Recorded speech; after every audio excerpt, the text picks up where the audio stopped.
अस्सलाम वालेकुम students, welcome back to my YouTube channel. आज का हमारा टॉपिक एंजाइम्स है। ठीक है, तो आज की वीडियो में हम सॉल्व करेंगे चैप्टर एंजाइम्स के एमसीक्यूज। इससे पहले जो मैंने वीडियो अपलोड की थी उसमें मैंने आप लोगों को एक्सप्लेन कर दिए थे आई थिंक रिप्रोडक्शन के एमसीक्यूज। एक वीडियो में हम लोगों ने सॉल्व किए थे प्रैक्टिस एक्सरसाइज के एमसीक्यूज जो कि न्यूसन की बुक से थे। एंड देन सेकेंड वीडियो में मैंने आप लोगों को पास्ट पेपर के एमसीक्यूज करवा दिए थे। पास्ट पेपर वही 2010 से लेकर 2025 तक के थे। ओके, तो अब हम मूव करते हैं चैप्टर एंजाइम्स के एमसीक्यूज पे। विदाउट टाइम वेस्टिंग स्टार्ट करते हैं। वीडियो स्टार्ट करने से पहले चैनल को सब्सक्राइब कर दीजिएगा। ऑल एंजाइम्स आर, सारे एंजाइम्स क्या हैं? ग्लोबुलर प्रोटीन्स हैं हमारे पास। ठीक है, the reactant on which enzymes work, वो रिएक्टेंट जिनके ऊपर एंजाइम वर्किंग परफॉर्म करता है अपनी, उनको क्या कहते हैं? सबस्ट्रेट। तो एंजाइम के लिए रिएक्टेंट क्या होगा? Substrate. Which is true about enzyme, इनमें से कौन सी बात है जो एंजाइम के लिए सच है? फिब्रस प्रोटीन, गलत। नॉन स्पेसिफिक, क्या ये नॉन स्पेसिफिक है? No, enzymes are specific in their action. Use in the reaction, क्या ये रिएक्शन के अंदर यूज़ होते हैं? नहीं, यूज़ नहीं होते। They are unaltered in the chemical reaction, reaction के बाद अनअल्टर्ड रहते हैं, चेंज नहीं होते। No effect on end product, yes this is the true. No effect on end product का मतलब है कि देखें, रिएक्टेंट से प्रोडक्ट बना रहे हैं एंजाइम की एब्सेंस में, एंजाइम नहीं, रिएक्टेंट से प्रोडक्ट बना रहे हैं एंजाइम के प्रेजेंस में। तो जो रिएक्टेंट से प्रोडक्ट एंजाइम की एब्सेंस में बनेगा वही रिएक्टेंट से प्रोडक्ट एंजाइम के प्रेजेंस में बनेगा, सिर्फ फ़र्क ये आ जाएगा कि वो जल्दी बन जाएगा। तो प्रोडक्ट के ऊपर इसका एंजाइम का कोई इफेक्ट नहीं होता। जो प्रोडक्ट बनना होता है वही बनता है, जितना सबस्ट्रेट आता है उतना ही प्रोडक्ट जा बनता है। ठीक है, तो इसका आंसर होगा no effect on end product. Enzyme work by lowering the dash, enzyme काम करते हैं किसको लो करते हैं? एक्टिवेशन एनर्जी को। रेट ऑफ द रिएक्शन जो है उसका इन्वर्स रिलेशन है एक्टिवेशन एनर्जी से। तो एक्टिवेशन एनर्जी को कम करेंगे, लो करेंगे, तो रेट जो है वो हाई हो जाएगा। Okay, enzymes are dash in nature, enzymes क्या हैं? Enzymes are proteins in nature. Zinc ion is attached to the active site of enzyme carboxypeptidase. The zinc ion is function as, अच्छा, zinc ion जो है वो attach होता है एंजाइम की एक्टिव साइट से। ठीक है, तो जिंक आयन क्या है? नॉन प्रोटीन पार्ट है, और नॉन प्रोटीन पार्ट को हम कहते हैं कोएंजाइम। और कोएंजाइम की कैटेगरी जिससे जिंक आयन बिलोंग करता है वो है एक्टिवेटर। ये पूरी स्टोरी एक्टिवेटर की, इनऑर्गेनिक की, ऑर्गेनिक की, कोवेलेंटली बॉन्डेड, वीक लिंकेज, इसकी सबकी मैं आप लोगों को इससे पहले वाली जो मैंने वीडियो लगाई थी ना, जिसमें मैंने आप लोगों को एक्सरसाइज एक्सप्लेनेशन की थी, उसमें मैं आपको सब समझा चुकी। तो काइंडली आप पहले वो वाली वीडियो देख लें। एंड देन इसके ऊपर इनकी बहुत सारी चीज़ें जो हैं वो आप लोगों की पास्ट पेपर की उसी वीडियो से क्लियर होंगी। सही है, इस वीडियो की डिस्क्रिप्शन में आप लोगों को उसका लिंक दे दूँगी, या फिर आप चैनल की वीडियोस में जाके आप वो देख लीजिएगा।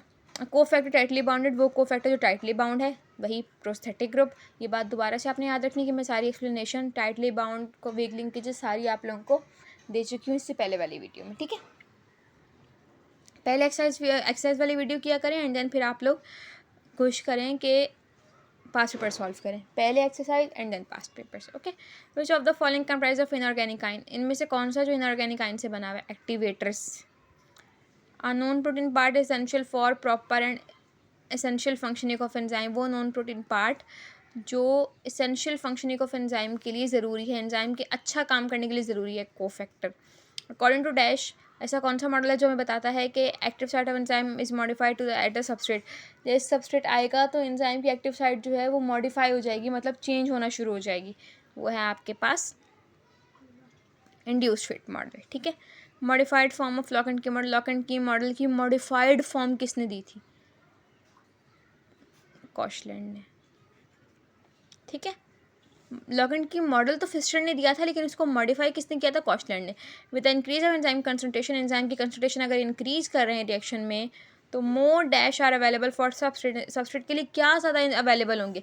Active sites. ठीक है, lock and key model of the enzyme action proposed by Emil Fischer suggest that, Emil Fischer ने जो लॉक एंड की मॉडल दिया था उसमें उसने क्या सजेस्ट किया था? उसने सजेस्ट किया था कि एंजाइम जो है सिर्फ एक तरीके के रिएक्शंस को कैरी आउट कर सकता है। मतलब एक एंजाइम है तो उसके ऊपर एक तरह का सबस्ट्रेट आके लग सकता है, और एक एंजाइम एक तरह के ही सबस्ट्रेट को कैटेलाइज कर सकता है। ठीक है, तो enzyme are restricted to only one type of reaction.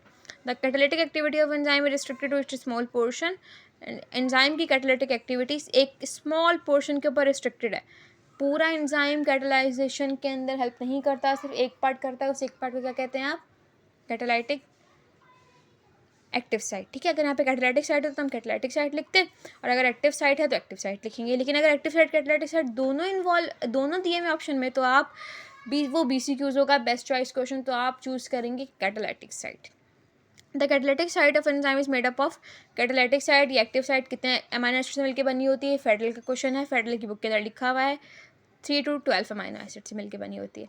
Enzyme lower the energy of activation by stabilising the transition state of the metabolic reaction due to changing condition within the active site, changing condition within the protein framework, rearranging the fatty acids या destroying the molecules। इसमें आएगा changing conditions with in the active site. Active site के अंदर ऐसी conditions को develop करता है जिसकी वजह से जो एंजाइम की एक्टिवेशन एनर्जी जो है वो कम हो जाती है। Enzyme lowering the digestion, enzyme किसको लो करता है? एक्टिवेशन एनर्जी को। When substrate combine the active site, जब सबस्ट्रेट जो है वो कंबाइन होता है एक्टिव साइट से तो क्या होता है? एंजाइम्स के अंदर क्या होगा? एंजाइम के अंदर कैटालिटिक फंक्शन जो है वो स्टार्ट हो जाएगा। विच one of the following is the optimum pH of pancreatic lipase? Pancreatic lipase की ऑप्टिमम पीएच क्या है? इसकी ऑप्टिमम पीएच है आपके पास 9।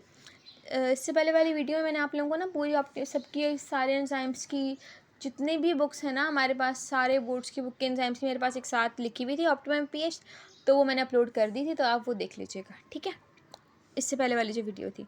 विच one of the following graph shows rate of reaction of pepsin? Pepsin का रेट ऑफ पेप्सिन के pH का rate of reaction कौन दिखा रहा है? ये वाला, ठीक है। क्योंकि पीएच के लिए आपका जो ग्राफ है वो या तो ऐसे बनता है या ऐसे बनता है या बिल्कुल ही ऐसे बनता है। ऐसे ऐसे कोई ग्राफ नहीं बनेगा। और अगर हम बात करें एंजाइम की कंसंट्रेशन की, तो एंजाइम की कंसंट्रेशन का ग्राफ ऐसे होता है। ओके, ये बातें आपने ग्राफ जो है वो माइंड में रखने हैं। किसका स्टीपर है, किसका नॉन स्टीपर है, ये पूरा प्रॉपर तरीके से याद रखना है। पीएच के लिए ऐसा ग्राफ होगा और एंजाइम की कंसंट्रेशन के लिए ऐसा होगा। The temperature that promotes the maximum activity, maximum activity of enzymes कौन सा टेम्परेचर प्रमोट करता है? ऑप्टिमम पीएच पे सबसे ज़्यादा आपकी एक्टिविटी होती है एंजाइम्स की, ठीक है। तो मैक्सिमम एक्टिविटी कब होती है एंजाइम्स की? Optimum pH. Which type of bond is mostly affected in an enzyme? कौन से बॉन्ड हैं जो एंजाइम में अफेक्ट होते हैं जब वहाँ पर पीएच का चेंज आता है?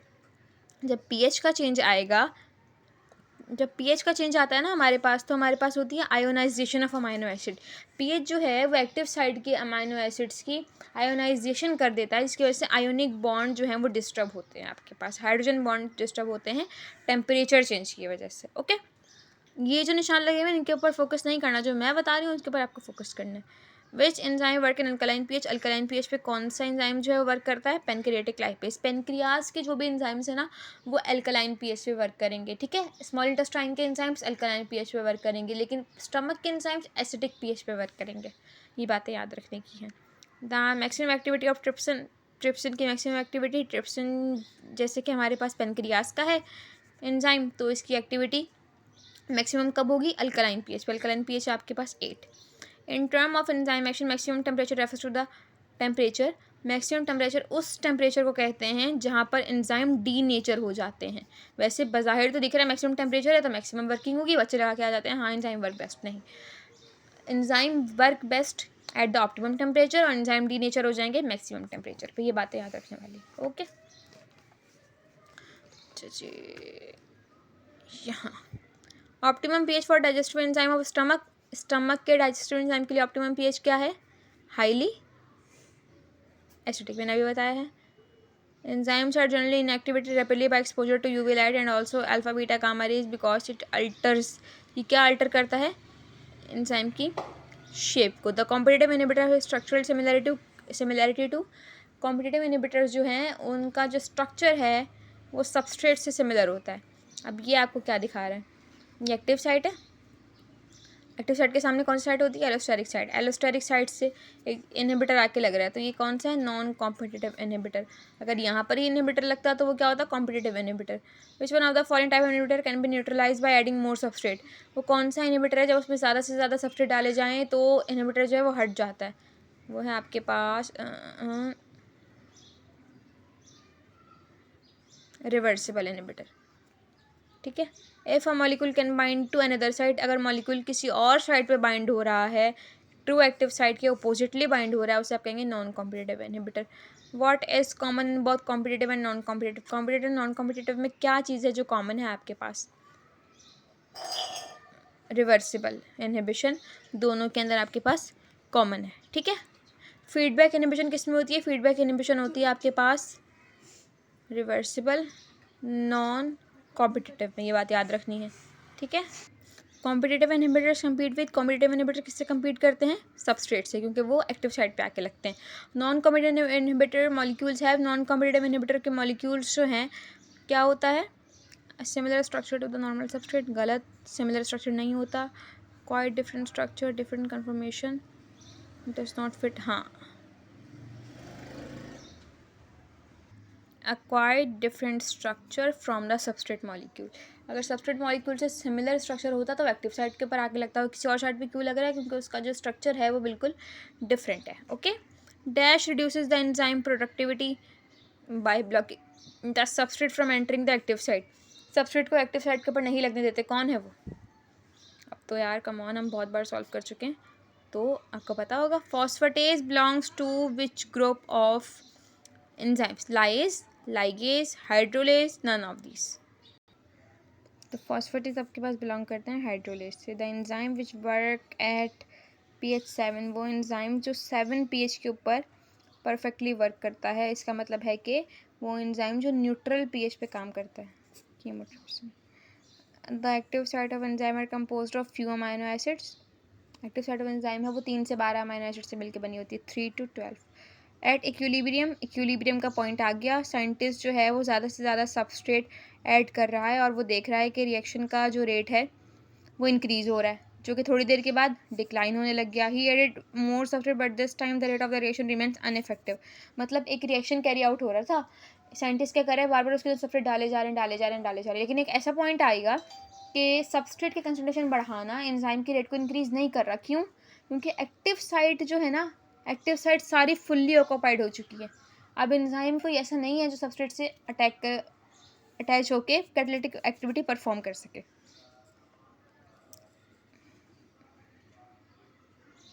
एंजाइम डिड नॉट फंक्शन, अब एंजाइम काम नहीं करे। Penicillin blocks the active site of enzyme, penicillin जो है वो अब एक्टिव साइट को ब्लॉक कर रहा है एंजाइम की, तो क्या होगा? कॉम्पिटिटिव इनहिबिशन होगी। The structure of an enzyme, enzyme का स्ट्रक्चर जो है वो बिल्कुल अल्टर हो जाता है, किसकी वजह से? इरिवर्सिबल की वजह से, क्योंकि रिवर्सिबल इनहिबिशन जो होती है वो वापस से अपनी आम हालत में आ सकती है, लेकिन इरिवर्सिबल जो है ना वापस आम हालत में नहीं आती, एंजाइम का स्ट्रक्चर जो है प्रॉपरली जो है वो डिस्ट्रॉय हो जाता है। Okay, what alter the shape of enzyme में एकदम फंक्शनल। एंजाइम्स को फंक्शनल कौन बनाता है? Non protein part. Non protein part कौन सा है? Cofactor. Which of the following example of hydrolase, hydrolase की एग्जांपल कौन सी है? अभी हमने पढ़ी है पीछे, phosphatase. In term enzyme action maximum temperature, maximum temperature कौन सा टेम्परेचर है जिसके ऊपर enzyme starts to denature. Dash reduces the enzyme productivity by blocking the entry into active site. Competitive inhibitors, competitive inhibitors वो इनहिबिटर्स है जो active site को block कर देते हैं। ये बहुत बार क्वेश्चन आ चुका है तो ये बहुत इंपॉर्टेंट है। Okay, lock and key model for enzyme action proposed by Emil Fischer. Emil Fischer ने एक लॉक एंड की मॉडल दिया था, उसमें क्या कहा था? उसने कहा था कि एंजाइम जो है एक तरह के रिएक्शंस को ही कैटलाइज कर सकता है। रेगुलेटरी एंजाइम, रेगुलेटरी एंजाइम कौन से एंजाइम्स होते हैं? जो रेगुलेशन परफॉर्म कर सकते हैं, अपने अंदर चेंजेस ला सकते हैं। तो आपने याद रखना है नॉन रेगुलेटरी और रेगुलेटरी के नाम। मैं भी आपको कॉपी में लिख के बता देती हूँ, रेगुलेटरी और नॉन रेगुलेटरी। अब देखना है, रेगुलेटरी एंजाइम जो होते हैं ना अपने अंदर चेंजेस ला सकते हैं, और ये अपने अंदर चेंजेस नहीं ला सकते। ठीक है, चेंजेस ला सकते हैं इसका मतलब ये फॉलो करते हैं इंड्यूस फिट मॉडल को। समझ आ रहा होगा क्यों कह रही हूँ। अब यहाँ पे डीपली एक्सप्लेन तो नहीं कर सकती मैं, क्योंकि just I am explaining the MCQs. और नॉन रेगुलेटरी एंजाइम चेंजेस नहीं ला सकते तो ये फॉलो करते हैं लॉक एंड की मॉडल को। नॉन रेगुलेटरी होते हैं यूरिएस, माल्टेस, सक्रेस, और रेगुलेटरी में कार्बोनिक एनहाइड्रेस और हेक्सोकाइनेज। बस ये नेम से याद रखना इनफ है। ओके, तो इसमें कौन सा आएगा आपके पास? Hexokinase. In which of the following statement is incorrect regarding the enzymatic action. Enzymatic action के हिसाब से कौन सी स्टेटमेंट जो है वो इनकरेक्ट है? Increase in the enzyme concentration increase the rate, yes. Increase in the enzyme concentration reduces the rate, गलत। Enzyme की कंसंट्रेशन इंक्रीज होगी तो रिड्यूस रेट कभी भी नहीं हो सकता। Induced fit model of enzyme actively suggests that induce fit model क्या बताता है? Can catalyse the related reaction. Enzyme जो है वो अपने जैसे दूसरे रिएक्शंस को भी कैरी आउट कर सकता है। मतलब जिस सबस्ट्रेट से उसने बाइंड होना है, अगर कोई और चीज़ उस सबस्ट्रेट जैसी है तो एंजाइम उसको भी कैटलाइज कर देगा। कोवैलेंटली बॉन्डेड इनऑर्गेनिक आयन जो कि कोवैलेंटली बॉन्डेड है with protein of an enzyme is termed as. Covalently bonded क्या होता है आपके पास? Prosthetic group. Lock and key model was modified by lock and key model modify किसने किया था? कॉस्टलैंड ने। सियानाइड्स जो हैं वो इरिवर्सिबल हैं और इरिवर्सिबल नॉन कॉम्पिटिटिव हैं आपके पास। क्या है? Irreversible non competitive. आपने ये बात याद रखनी है, सियानाइड्स जो हैं वो इरिवर्सिबल नॉन कॉम्पिटिटिव हैं और ये कॉलिन स्टीयरेज को इनहिबिट कर देते हैं, ठीक है, और जिसकी वजह से एंजाइम अपनी एक्टिविटी को प्रॉपरली एंजाइम डीनेचर हो जाता है और अपनी एक्टिविटी को प्रॉपरली छोड़ देता है और दोबारा से वो रीनेचर नहीं हो सकता। ये irreversible. Penicillin is the kind of antibiotic. Penicillin किसके तौर पे काम करता है? एंटीबायोटिक है तो कॉम्पिटिटिव इनहिबिटर है। एंटीबायोटिक, एंटी मेटाबोलिटी, सल्फोनामाइड्स सब क्या होते हैं आपके पास? कॉम्पिटिटिव इनहिबिटर होते हैं। What happens to the enzyme after the enzyme catalysed reaction? Enzyme ने कैटलाइज कर लिया रिएक्शन, उसके बाद एंजाइम के साथ क्या होगा? वो दूसरी रिएक्शन को परफॉर्म करने चला जाएगा। और कॉम्पिटिटिव इनहिबिटर क्या करता है? Is reversible. मैंने आपको बताया था कि कॉम्पिटिटिव इनहिबिटर में एंजाइम है, आके इनहिबिटर लग गया सबस्ट्रेट की जगह। आप सबस्ट्रेट की मिकदार बढ़ाते जाएं तो एक टाइम ऐसा आएगा कि सबस्ट्रेट जो है वो इनहिबिटर को हटा देंगे और आके लग जाएंगे। मतलब रिवर्सिबल रिएक्शन है। इरिवर्सिबल आपके पास सिर्फ होते हैं नॉन कॉम्पिटिटिव। सही है। The enzyme enable the conversion of substrate into products. Enzyme substrate को प्रोडक्ट में कन्वर्ट करते हैं कैसे? Lowering the energy of activation। इसमें से एक एंजाइम एक रह गया था हमारे MCQs, ये वाला। Which statement about enzyme is essential to the lock and key hypothesis? Lock and की हाइपोथेसिस को कौन सी स्टेटमेंट जो है वो फुलफिल करती है? Enzymes each have distinct shape, enzyme can be damage. Enzyme have distinct shape, her enzyme की अलग अलग शेप होती है। ओके, तो यहाँ हमारे हो गए सारे MCQs डन। आपको कोई भी क्वेश्चन पूछना हो मुझसे कमेंट बॉक्स में पूछ सकते हैं। ओके, अल्लाह हाफिज़।